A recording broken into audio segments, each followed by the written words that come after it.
Shalom. Ano ang binibigay na paalala sa amin ng Human Resources?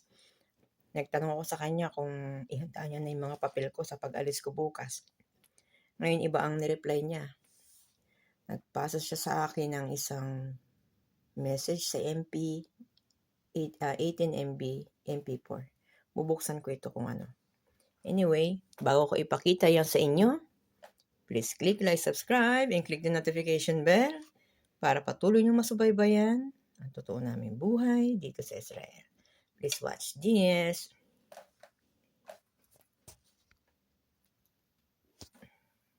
Buksan natin kung ano yan.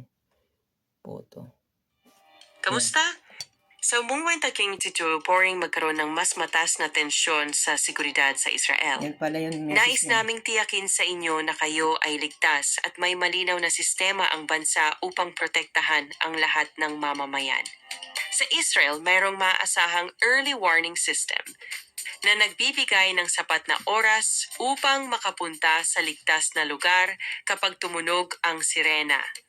Kapag narinig ang sirena, mangyarong na pumunta ng mahinahon at mabilis sa pinakamalapit na shelter.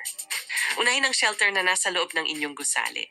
Kung walang shelter sa gusali, maaari kayo pumunta sa shelter ng kalapit na gusali. Kung kinakailangan, maaari ring gumamit ng pampublikong shelter sa inyong lugar kung mayroon. O panatili sa loob sa mga kwarto, sa balkonahe o sa kalsada habang may sirena. Pumunta agad sa shelter ng maayos at walang pag-aalala. Manatili sa shelter ng hindi bababa sa 10 minuto at lumabas lamang kapag kalmado na ang sitwasyon. Nirerekomenda naming alamin na ninyo ng maaga kung saan matatagpuan ang pinakamalapit na shelter upang mabilis kayong makapunta roon kung kinakailangan. Sa panahong ito, panatilihing nakacharge ang inyong telepono. Manatiling kalmado. Sumunod lamang sa mga opisyal na anunsyo at impormasyon. Sa medikal na emerhensya, tumawag sa 101, police, cows, bumbero, sensitive. Hindi kayo nag-iisa. Nandiyo kami upang suporta at magbigay ng mahahalagang update kung kinakailangan. Kung may tanong o alalahanin, mangyaring makipag-ugnayan sa amin. Awanin tayo sa nadskribas tawis ay mahalaga sa amin. Kamusta? Sa buong Ayan yun. magkaroon ng mas mataas Nahirapan na mag-translate tensyon sa Tagalog. seguridad Pero sa Israel. ayos na yun. Meron namang letter na nababasa. Marami po kasi mga sinasabing pampublikong shelter.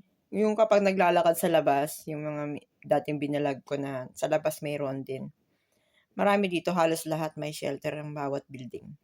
Kung wala, yung dun ka sa visible habang naglalakad ka. Katulad dati naglalakad ako noon, inabot ako na may binili lang ako. Sa ilalim lang ako ng maliit na building. Nakakatakot din, paano kung abutan ka dun?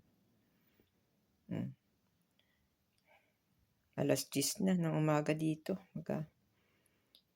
Tapusin ko lang yung kinakain ko. Tapos ilo-laundry ko yung damit ko. Babalik ako sa room. Magkukontinue ako mag-impake. Bye-bye!